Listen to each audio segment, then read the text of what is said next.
Alright, it's been ages since I gave you guys a book review.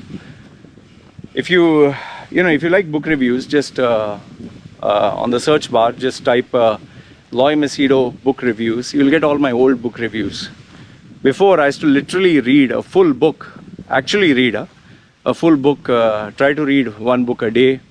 Sometimes it would take me 3 days or 4 days. But I would aggressively read a book 8 to 10 hours a day. It has stopped ever since. I prefer reading the solid copy of a book. Anyway, so those are my book reviews. I'll start again. And if you like this book review, let me know. Maybe I can share more book reviews. So today's book review is this one. You can see? Damage done by Warren Fellows. Okay? Damage done by Warren Fellows. I'll give you a look. So you can have a look. This is Damage done by Warren Fellows. This is a pretty shocking book. Now, before you do watch this video, I have to very strongly caution you.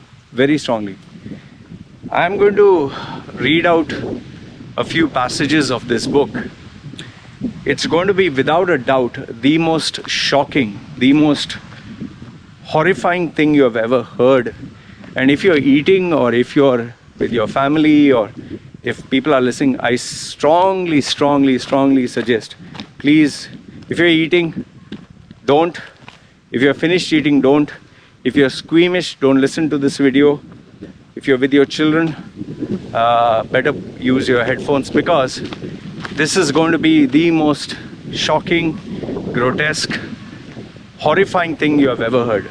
Now, before I read out the passages from this book, let me give you a brief summary. Now, this is, if you search on Wikipedia, this guy, Warren Fellows, was actually a mule. Mule is a term that you use for someone who transports drugs, or narcotic drugs, or illegal substances from one place to another. He is the delivery guy. So he gives his story, that the fact that he got caught at the airport and then he was put into prison. Now, this is a story and what he went through in the 12 years that he was in jail. He was put in Big Tiger, or Bang Kwang as they call it, one of the most feared prisons in the world. In fact, if you go to YouTube and type Thailand prisons, you'll come to know what I'm saying. There they show you only one side of it. In this one, he explains in detail. Now, there are a couple of things which I want to tell you. The beauty of reading books like these, it gives you a reality check what life is, of why we need to follow rules. And I really feel if anybody is planning to commit a crime, that also in an Asian country, coming from his country, read this book. Please, I request you read this book. After you read this book, you will not want to commit a crime. You will not want to break a rule. In fact, if you are a person involved in all these drugs and all this nonsense, you'll never want to come anywhere near these Asian countries, because this book gives you a reality check. You know, after reading this, I really wonder why these idiots still break their rules. Why these fools, these Western expats, or whomsoever, why do they still commit crimes? Aren't they aware of how horrific they'll be treated? You know, if anyone were to read this, I can assure you this much: he will never commit a crime in his life. It's that horrific, that bad. So having said that, the first thing I'll tell you is, this is a book that every person should read, especially who doesn't respect the law, or thinks is above the law, or plan to break rules. Please read this book. It'll wake you up. The second thing is, if you're squeamish, don't watch the video, because you'll not be able to handle it. And don't buy the book, because you will not be able to complete it. But if you want to know the realities of life, then you must. So having said that, let me give you the book review of this book by reading the chapters. And I'll tell you, please be careful, because it's pretty horrific, okay? It's pretty horrific what they say in this book. Okay, that van is passing by. I'll go the other side, so I don't have to listen to their blah blah blah. Others, as I'm giving you the book review, you listen to their voice. One sec. Just give me a few minutes. Few seconds, I mean. It's always irritating. Okay, they're gone? Okay. They went a little fast because my wife purchased some things from them. Okay. So this is the first one, the first one, and I'll stop so I can read it properly. And I'm telling you again, if you're squeamish, don't listen. Okay. So having said that, the first one, this is out of the 3 incidents, the first one. There was a pig farm in Bangkwang. The pigs were bigger than the prisoners. They ate the same as we did, but appeared to be getting second helpings. Thai prisoners worked on a pig farm for a pitiful wage, but had learnt a way to supplement their income. Many people had asked me about sex in Bangkwang, whether sex and rape were regular occurrences among prisoners. As it is within Western prisoners, I have to say this isn't the case. This is page 176. Thai frown heavily on rape and are not tolerant of homosexuality. There are prisoners who are known to be homosexual, and the authorities are wise enough to put them together in their own little clusters in Big Tiger. In a prison as crowded as this, romantic interludes were neither possible, welcome, or wise. And so the pig farm became something of a brothel. For a few packets of cigarettes, a Bangkwang pig would love you long time.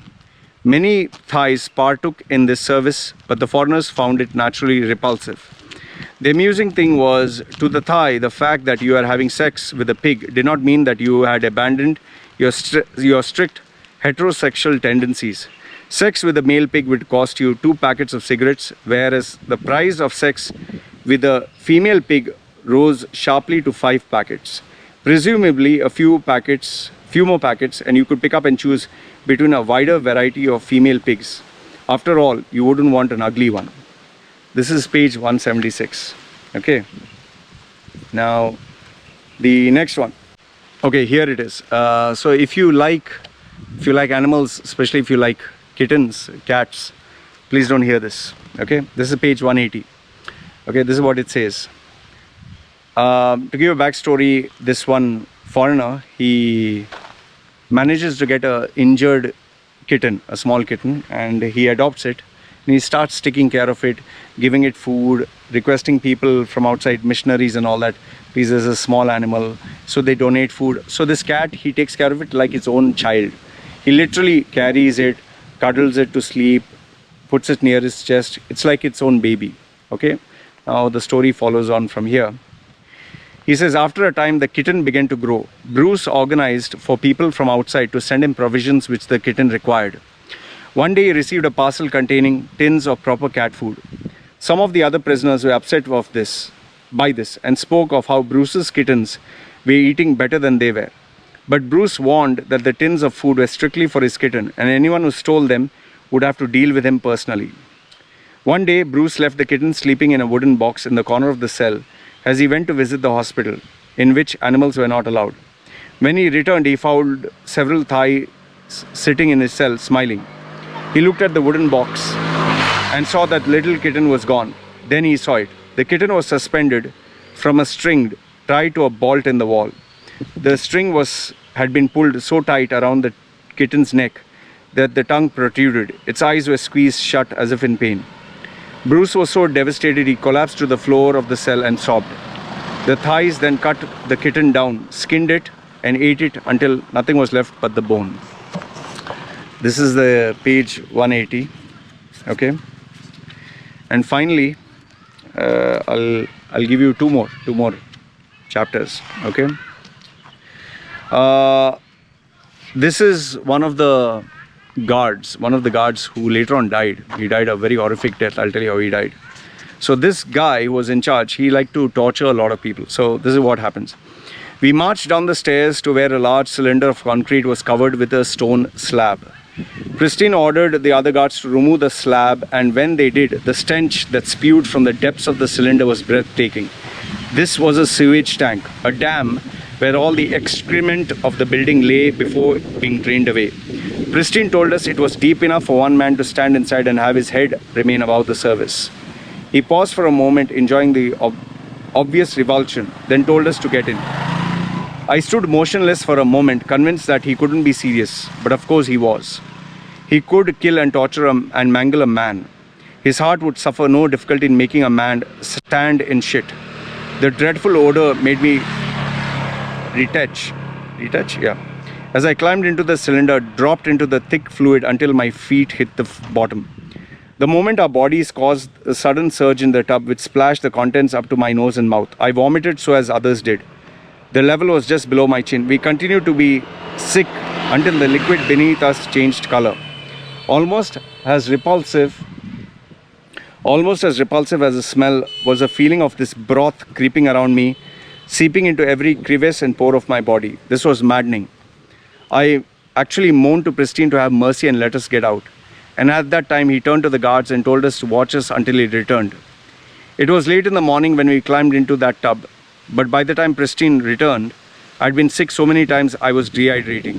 The muscles in my leg and neck were strained to bursting point, and I was overcome with the symptom of poison shock. Pristine mercifully told us to haul us out. And by the time it was 3 o'clock in the afternoon. So this was another chapter. Finally, the last one. Okay. This is how the book starts. It's the starting introduction of the page. I think page 12. I was awakened late one night by screaming of a young French prisoner in a cell next door. The sound of his scream was excruciating. It wasn't the scream of pain, but madness. It was the sort of sound you would never want to hear coming from a human being. I never forgot it. For hours and hours he screamed, until I and a friend called David, who was in the cell opposite, began screaming back, begging him to tell us what was wrong. It became obvious that whatever was torturing him was so overwhelming he couldn't hear us. He was lost in his own pain. Eventually, David and I began shouting for the guard. We knew the hospital staff, who wouldn't care too much for the best of times, wouldn't be interested in this hour. So we pleaded with the guard and let us in the Frenchman's cell to see what was wrong. David served in the US Army, knew a fair amount of first aid, and thought he might be able to help. Luckily, we had a good guard this night, and he agreed. When we entered the Frenchman's cell, he was alone, curled into a ball facing the corner. His screams didn't stop for the whole while as we were there. He seemed totally oblivious of our presence. As soon as we turned him over, we saw what was wrong. On his neck, just below his ear, was an enormous lump, the size of an avocado. As he looked at this lump, it appeared to be moving. David seemed to be knowing what was going on. He dashed back to our cell to get a razor blade. Keeping razors was illegal in Bangkwang, but the guard who was now as concerned as we were, turned a blind eye to this time. David told us to hold the Frenchman down. As he was going to lance the lump with the razor, as soon as the blade sliced the skin open, the wound opened up like a new flower, and out of the gash in the Frenchman's neck spilled hundreds of tiny worm-like creatures, wriggling and oozing out like spaghetti. It was appalling, a dreadful dream, only real right in front of my eyes, happening to a human being. Before the hospital staff who could examine him later, a cockroach had crawled into his ear, burrowed into his neck, and laid an egg. The man somewhere had a mother and father and friends, had to be left to become a living nest for maggots. And I can remember the grotesque sounds of his scream, and I'm certain he knew what was happening to him. See, the reason why I shared this book review, one is to tell you, the most important thing is you should not break the law. You should respect the rules of a country. Okay? Now, yes, you might say, oh, this is so inhuman and this and that. Yeah, the people who commit the crime, is what? They are doing any good? If someone supplies drugs and destroys a person's family life, it destroys a child's life, a pedophile or someone who harms other human beings, they are not doing anything bad. You might say, Loy, but they should not be punished so badly. They should not be punished so badly, then don't come here, no? If you want to commit a crime, if you want to break the law, don't come here. Who's asking you to come here and commit the crime? You commit the crime in your own country, no? If your jails are that beautiful and decent.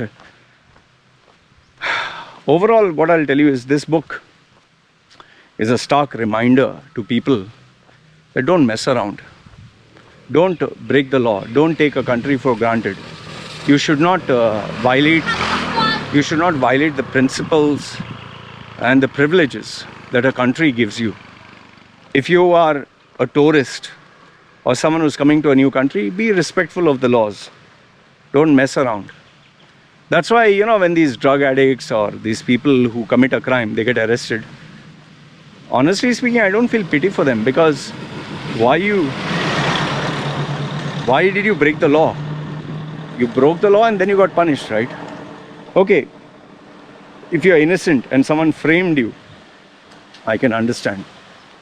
But if you're committing the crime, then it's dangerous, right? That is why you have to be very smart. I remember in Qatar, there was this case where this husband and wife, newly married, they got jailed at the airport for drugs. And they said that they didn't know what it was.